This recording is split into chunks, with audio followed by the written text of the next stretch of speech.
आज हम एक ऐसे ट्रेडिंग कॉन्सेप्ट के बारे में जानने वाले हैं जिसे अगर आप सीख जाते हैं तो आपकी ट्रेडिंग स्टाइल हमेशा हमेशा के लिए बदल जाएगा। टेक्निकल एनालिसिस के जन्मदाता चार्ल्स डॉ ने ईयर 1900 में एक थ्योरी दिया था, डॉ थ्योरी, जिससे लोग एक्चुअली मार्केट को प्रिडिक्ट कर सकते थे कि आगे क्या होने वाला है। भले ही आज के यूट्यूब ट्रेडिंग चैनल इस बारे में बात ना करती हो, लेकिन आज भी यह स्ट्रेटजी उतनी ही कामयाब है जीतने की 100 साल पहले थी। और यह स्ट्रेटजी इसी थ्योरी से ड्राइव हुआ है, जिसे मल्टी टाइम फ्रेम एनालिसिस कहा जाता है। इस वीडियो में मैं आपको समझाऊंगा कि कैसे आप हायर टाइम फ्रेम से लेकर लोअर टाइम फ्रेम तक चार्ट्स का एनालिसिस कर सकते हैं और अपने ट्रेडिंग डिसीजन को बेहतर बना सकते हैं। तो सबसे पहले समझते हैं कि मल्टी टाइम फ्रेम एनालिसिस होता क्या है। यह एनालिसिस का एक तरीका है जिसमें आप पहले हायर टाइम फ्रेम का एनालिसिस करते हैं और फिर धीरे धीरे लोअर टाइम फ्रेम तक आते हैं। इस प्रोसेस में आपको 3 महत्वपूर्ण टाइम फ्रेम की जरूरत होती है। पहला time frame direction time frame होता है, जिसका उपयोग आप मार्केट की दिशा को समझने के लिए करते हैं। यानी आप देखते हैं कि प्राइस ऊपर जा रहा है, नीचे जा रहा है या साइडवेज मूव कर रहा है, जिससे आपको ओवरऑल ट्रेंड का आइडिया मिलता है। दूसरा time frame behaviour time frame होता है, जो प्राइस के बिहेवियर के बारे में डिटेल में बताता है। यानी प्राइस का मोमेंटम कैसा है, मार्केट स्ट्रक्चर ब्रेक हो रहा है या नहीं, वीक रिजेक्शंस या डोजी कैंडलस्टिक्स दिख रहे हैं या नहीं, और मार्केट रिट्रेस कर रहा है या नहीं। तीसरा और आखिरी time frame entry time frame होता है, जिसमें आप एक्चुअल ट्रेड एंटर करते हैं। अगर प्राइस डाउन ट्रेंड में है तो आप सेल के लिए देखेंगे, और अगर अपर ट्रेंड में है तो आप बाय करने के लिए देखेंगे। ये बहुत सिंपल है। ये जो टाइम फ्रेम्स आप इस्तेमाल करेंगे वो आपके ट्रेडिंग स्टाइल पर निर्भर करते हैं। मान लीजिए मैं इंट्राडे और स्विंग ट्रेडिंग का मिक्स उपयोग करता हूं, तो मैं 4 घंटे का टाइम फ्रेम डायरेक्शन के लिए, 1 घंटे का टाइम फ्रेम बिहेवियर के लिए और 15 मिनट का टाइम फ्रेम एंट्री के लिए उपयोग करता हूं। लेकिन अगर आप स्काल्पर हैं तो आपके लिए ये टाइम फ्रेम्स अलग होंगे। आप 1 घंटे को डायरेक्शन के लिए, 15 मिनट को बिहेवियर के लिए और 5 मिनट टाइम फ्रेम को एंट्री के लिए इस्तेमाल करेंगे। इसलिए टाइम फ्रेम पूरी तरह से आपके ट्रेडिंग स्टाइल पर निर्भर करता है, लेकिन मैंने एग्जाम्पल देकर समझा दिया है, जिससे आप अपने ट्रेडिंग स्टाइल के हिसाब से सही टाइम फ्रेम चुन सकते हैं। मल्टी टाइम फ्रेम एनालिसिस को शुरू करते हैं, जिसमें हम सबसे पहले 4 घंटे के टाइम फ्रेम को चुनेंगे, ताकि हमें पता चल सके कि मार्केट इस समय किस दिशा में है। 4 घंटे का टाइम फ्रेम चुनने का सबसे बड़ा कारण यह है कि यह हमें मार्केट का पूरा स्ट्रक्चर बता देता है कि अभी मार्केट किस दिशा में है। अगर हम 15 मिनट का चार्ट इस्तेमाल करते तो हमें स्पष्ट दिशा का पता नहीं चलता, क्योंकि प्राइस ऊपर नीचे कर रही होती है। इसलिए दिशा को समझने के लिए हमेशा बड़े टाइम फ्रेम पर जाना बेहतर रहता है। आप में से ज्यादातर लोग इस चार्ट को देखकर कंफ्यूज हो सकते हैं कि यहां प्राइस क्या कर रही है और हमें कैसे ट्रेड लेना चाहिए, बाय करना है या सेल करना है, या फिर अभी ट्रेड नहीं करना है। लेकिन यह गलत तरीका है चार्ट्स को देखने का, क्योंकि हम एक इंट्राडे या स्विंग ट्रेडर हैं। हमें बहुत पुराने चार्ट्स को नहीं देखना चाहिए। हमें यह ऑब्जर्व करना है कि हाल के समय में मार्केट की प्राइस कैसे बिहेव कर रही है। अगर हम ऐसा करने लगें तो हमारे चार्ट्स पर बहुत सारे सपोर्ट और रेजिस्टेंस लाइंस बन जाएंगी, जिससे आपका चार्ट बहुत जटिल हो जाएगा और आप ट्रेडिंग डिसीजन नहीं ले पाएंगे। सोचिए, अगर आपके चार्ट्स पर इतनी सारी लाइंस हों तो आप कैसे समझेंगे कि इस समय प्राइस क्या कर रही है। 4 घंटे के टाइम फ्रेम में हमारा चार्ट बिल्कुल स्ट्रॉन्ग अपर ट्रेंड में दिखाई दे रहा है और इस समय प्राइस कंसोलिडेशन कर रही है। इस कंसोलिडेशन जोन का सबसे पहले हम हाई मार्क करेंगे और फिर कंसोलिडेशन जोन का लो मार्क करेंगे। चार्ट्स पर इन दोनों लाइंस को बनाकर हम वेट करेंगे। सबसे पहले हम मार्केट को डिसाइड करने देंगे कि उसे किस दिशा में जाना है। इस समय मार्केट दोनों तरफ जा सकती है, या तो अपना ट्रेंड कंटिन्यू कर सकती है या फिर यहां से रिवर्स डाउन कर सकती है। अगर मैं इस समय लाइव ट्रेड में होता तो मैं पहले 4 घंटे के टाइम फ्रेम में कैंडलस्टिक को इन दोनों लाइंस के बाहर क्लोज होने का इंतजार करता। तभी हम डिसाइड करते कि हमें बाय करना है या सेल। अगले कुछ कैंडल्स में प्राइस लोअर लो के नीचे कैंडल क्लोज करती है। ऐसे समय में ज्यादातर नए ट्रेडर्स सेल पोजीशन में एंटर करते हैं। मैं चाहता हूं कि आप ध्यान से देखें कि इसके बाद प्राइस क्या करती है। अगले ही कैंडल में एक बड़ी ग्रीन बुलिश कैंडल बनती है। अब जो मैं आपको बताने वाला हूं उसे ध्यान से सुने, क्योंकि ये चीज आपकी ट्रेडिंग स्टाइल को हमेशा के लिए बदल सकती है। मैं आपको एक सीक्रेट टिप दे रहा हूं, बिल्कुल फ्री में। अभी चार्ट्स 4 घंटे के टाइम फ्रेम में हैं और हम देख सकते हैं कि ये एक स्ट्रॉन्ग अप ट्रेंड है। लेकिन जैसे ही हम चार्ट्स को 1 घंटे के टाइम फ्रेम में बदलते हैं तो हमें दिखता है कि प्राइस धीरे धीरे नीचे की तरफ जा रही है। और जब हम 1 घंटे के टाइम फ्रेम को 15 मिनट के टाइम फ्रेम में बदलते हैं तब हमें चार्ट्स पर एक स्ट्रॉन्ग डाउन ट्रेंड दिखता है। ये बात आपको कंफ्यूज कर सकती है कि 4 घंटे के टाइम फ्रेम पर प्राइस अप ट्रेंड दिखा रही है, लेकिन 1 घंटे और 15 मिनट के टाइम फ्रेम में प्राइस डाउन ट्रेंड शो कर रही है। ऐसा क्यों हो रहा है, इसे समझिए।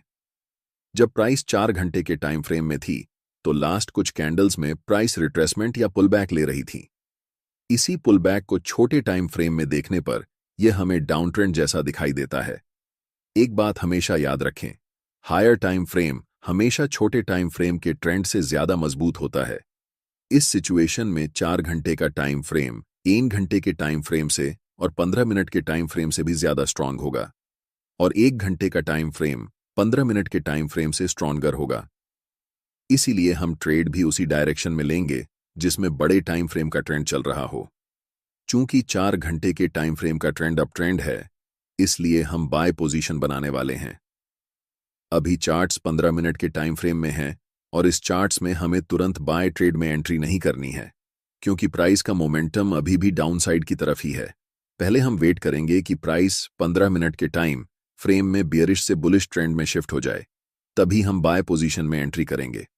अभी तक प्राइस हमें कोई सिग्नल नहीं दे रही है कि वह बुलिश होने वाली है, इसलिए हम अभी भी इंतजार करेंगे। प्राइस इस लेवल को रीटेस्ट करने आती है, लेकिन पूरी तरह से ब्रेक नहीं कर पाती और फिर से नीचे चली जाती है। ऐसा दोबारा होता है, जिससे हमें पता चलता है कि अभी प्राइस साइडवेज हो चुकी है। इस समय बाय पोजीशन में एंट्री करने के लिए यह जरूरी है कि प्राइस इस लेवल के ऊपर क्लोज होकर अप ट्रेंड का स्ट्रक्चर बनाए। अगर हम प्राइस को 1 घंटे के टाइम फ्रेम में बदलते हैं तो हम देख सकते हैं कि अभी तक हमें कोई भी बुलिश सिग्नल चार्ट्स पर नहीं मिल रहा है जिससे हम बाय डिसीजन बना सकें। अगले कुछ कैंडल्स में प्राइस लास्ट स्विंग लो तक आती है और उस पर्टिकुलर लेवल से एक स्ट्रॉन्ग रिजेक्शन लेकर ऊपर की तरफ बढ़ जाती है, जिससे एक बिग ग्रीन बुलिश कैंडल बनती है। प्राइस ने ट्रेंड लाइन को ब्रेक कर दिया है, लेकिन हमें 1 घंटे के टाइम फ्रेम पर ट्रेड एंट्री नहीं करनी है, इसलिए हम अपने चार्ट्स को 15 मिनट के टाइम फ्रेम में बदल रहे हैं।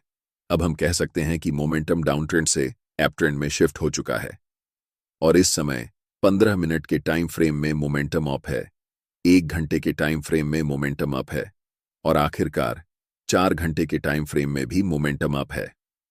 जब इन तीनों टाइम फ्रेम में मोमेंटम एक ही दिशा में होता है, तब समझो कि आपका सेटअप बनकर तैयार हो चुका है और यह किसी जादू से कम नहीं है।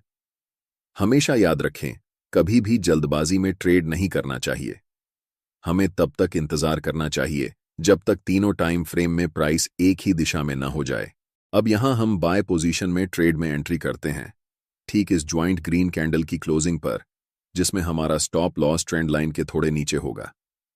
इस ट्रेड में हमारा टारगेट लेवल 4 घंटे के टाइम फ्रेम का स्विंग हाई होने वाला है, क्योंकि प्राइस ने इसी लेवल से डाउन ट्रेंड की ओर शिफ्ट होना शुरू किया था।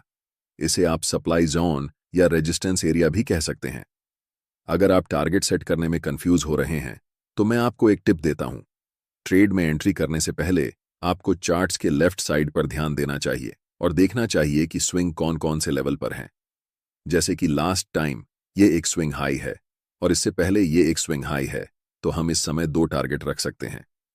लेकिन क्योंकि बड़े टाइम फ्रेम में ट्रेंड स्ट्रांग है, इसलिए स्विंग हाई को टारगेट रखना ज्यादा सही रहेगा। और देखो, प्राइस बिना समय बर्बाद किए ऊपर चला गया। अब मैं आपको एक और तरीका बताता हूं कि कैसे इस ट्रेड में एंट्री करनी है। एक जरूरी बात, अगर आप चार्ट्स पर मल्टीपल इंडिकेटर्स का उपयोग करते हैं या एक साथ 4-5 चार्ट्स देखते हैं, तो आपके पास ट्रेडिंग व्यू का प्रीमियम प्लान होना जरूरी होता है। इसका कॉस्ट 12,000 रुपये पर ईयर है। अगर आप ट्रेडिंग व्यू का सब्सक्रिप्शन फ्री में चाहते हैं तो आप अपना डीमैट अकाउंट शाम को ट्रेडिंग ऐप में खोल सकते हैं। अपने ट्रेडिंग को इंप्रूव करने के लिए सैमको में स्विच करें। सैमको आपकी ट्रेडिंग हिस्ट्री का एनालिसिस करके आपको आपकी गलतियों के बारे में बताता है, जिन्हें जानकर आप अपनी ट्रेडिंग को और बेहतर बना सकते हैं। एक ही प्लेटफॉर्म पर सभी एसेट क्लास में ट्रेड कर सकते हैं, जिसमें कमोडिटी डेरिवेटिव्स और करेंसी डेरिवेटिव्स भी शामिल हैं। यहाँ अकाउंट ओपनिंग फ्री है और पहले साल के लिए अकाउंट मेंटेनेंस भी फ्री है। म्यूचुअल फंड और आईपीओ में कोई कमीशन नहीं है। बाकी सभी एसेट क्लास में ट्रेड करने पर केवल 20 रुपए पर ऑर्डर ब्रोकरेज लिया जाता है और यहाँ कोई भी हिडन चार्ज नहीं है। 1000 से ज्यादा स्टॉक्स पर 4 गुना लेवरेज मिलता है, जिसे आप लाइफ टाइम तक होल्ड कर सकते हैं। यहाँ पर आपको ट्रेडिंग व्यू का प्रीमियम वर्जन मिलता है, जहां आप मल्टी चार्ट लेआउट और 50 से भी ज्यादा इंडिकेटर्स का इस्तेमाल कर सकते हैं और चार्ट्स पर ही बाइंग और सेलिंग के ऑर्डर प्लेस कर सकते हैं। साथ साथ अपने स्टॉप लॉस और टारगेट को भी मैनेज कर सकते हैं। अगर आप डिस्क्रिप्शन में दिए गए लिंक से सैम को ब्रोकर ज्वाइन करते हैं तो आपको सीबी से रजिस्टर्ड एडवाइजर द्वारा दी गई रियल टाइम ट्रेडिंग एडवाइस बिल्कुल फ्री मिलेगी। टाइम फ्रेम को 15 मिनट से 1 घंटे में शिफ्ट करते हैं। अब प्राइस अपने हाई के आसपास है और अगर आप यहां बाय पोजीशन में ट्रेड एंट्री करते हैं तो आपका स्टॉप लॉस काफी नीचे होना पड़ेगा, जिससे आपका रिस्क रिवॉर्ड रेशियो खराब हो जाएगा। इसलिए हमें तुरंत ट्रेड में एंट्री नहीं करनी है, बल्कि प्राइस को पहले रिट्रेस होने देना चाहिए इस लेवल तक। प्राइस रेड कैंडल बनाते हुए नीचे आती है और इस लेवल को टच करती है, लेकिन आप तुरंत यहां पर एंट्री नहीं ले सकते। अगर आप यहां एंट्री लेते हैं तो आप बस अनुमान लगा रहे हैं कि प्राइस ऊपर जाएगा, लेकिन प्राइस बहुत अनिश्चित होता है। चाहे कितना भी महत्वपूर्ण लेवल क्यों ना हो, वह कभी भी ब्रेक हो सकता है या फिर उस लेवल को रिस्पेक्ट नहीं कर सकता है। इसलिए हम इंतजार करते हैं कि मार्केट पहले कंफर्म हो जाए कि वह किस दिशा में जाने वाली है, उसके बाद ही हम ट्रेड में एंट्री करेंगे। आप अगर अपनी इच्छा के अनुसार ट्रेड करेंगे तो यह एक खतरनाक तरीका हो सकता है। कभी भी मार्केट में सर्वाइव नहीं कर सकते हैं, चाहे आपके पास कितना भी कैपिटल क्यों ना हो। अधिकतम 1 सप्ताह लगेगा और आपका कैपिटल डूब जाएगा। इसलिए हमेशा कंफर्मेशन का वेट करना चाहिए। अब प्राइस को 15 मिनट के टाइम फ्रेम पर शिफ्ट करते हैं। अगर आप देख रहे हैं कि प्राइस अभी भी डाउन ट्रेंड में है तो हमें कुछ नहीं करना चाहिए। जब तक हमें इस लेवल के ऊपर एक स्ट्रॉन्ग ग्रीन कैंडल के साथ प्राइस क्लोज नहीं कर जाती, तब तक इंतजार करना जरूरी है। एक बार फिर प्राइस प्रीवियस स्विंग लो को ब्रेक करती है और अगले कुछ कैंडल में एक स्ट्रॉन्ग ग्रीन कैंडल बनाते हुए ऊपर की तरफ जाती है और इस लेवल के ऊपर स्ट्रांगली क्लोज हो जाती है। यहां पर एक कारण है कि प्राइस इसी पार्टिकुलर लेवल से रिवर्स क्यों हुआ।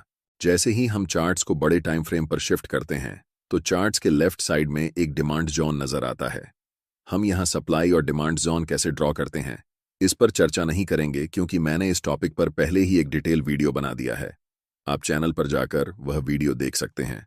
मैं चाहता हूं कि आप इस स्थिति को ध्यान से देखें और इसे उस वीडियो से लिंक कर पाएं जो मैंने पहले बनाया है। अब हमारे पास 3 कंफर्मेशन हैं। फर्स्ट, 15 मिनट के टाइम फ्रेम में ट्रेंड अप है। सेकंड, 1 घंटे के टाइम फ्रेम में ट्रेंड अप है। और थर्ड, 4 घंटे के टाइम फ्रेम में भी प्राइस अप है। हम जानते हैं कि यह सेटअप हमारे लिए एक जादू की तरह काम करता है। इस कैंडल की क्लोजिंग पर हम बाय ट्रेड में एंट्री करेंगे, जिसमें हमारा स्टॉप लॉस कैंडल के लो के पास होगा और take profit next swing high पर होगा। अगर हम बड़े टाइम फ्रेम पर देखें तो ये हमारा 1 के लेवल है जहां तक प्राइस जा सकती है। आप देख सकते हैं कि प्राइस वैसा ही करता है, धीरे धीरे मार्केट स्ट्रक्चर बनाते हुए ऊपर की तरफ उस लेवल को टच करती है, जिससे हमारा टारगेट हिट हो जाता है और हम प्रॉफिट बुक कर लेते हैं। यह ट्रेडिंग स्ट्रेटेजी मेरे लिए सबसे अच्छा काम करती है, क्योंकि मैं एक इंट्राडे के साथ साथ स्विंग ट्रेडर भी हूं। लेकिन जब आप इस स्ट्रेटेजी को उपयोग में लाएंगे तो अपने ट्रेडिंग स्टाइल के अनुसार टाइम फ्रेम को चेंज कर सकते हैं। अगर आपको ट्रेडिंग व्यू का सब्सक्रिप्शन फ्री में चाहिए या फिर एक ही प्लेटफॉर्म पर equity, commodity, stock, mutual fund, options आदि में ट्रेड करना चाहते हैं तो आप अपना डीमैट अकाउंट सैमको में खोल सकते हैं। सैमको ट्रेडिंग ऐप का लिंक डिस्क्रिप्शन में है। स्ट्रेटेजी समझ में आ गई हो तो इसे बैक टेस्ट करें, फिर देखें कि आपके लिए काम करता है या नहीं, और उसके बाद ही ओरिजिनल अकाउंट में इसे अप्लाई करें। वीडियो अच्छी लगी हो तो वीडियो को लाइक कर दें और फ्री में प्राइस एक्शन ट्रेडिंग सीखने के लिए चैनल को सब्सक्राइब करें। आप सभी का बहुत बहुत धन्यवाद।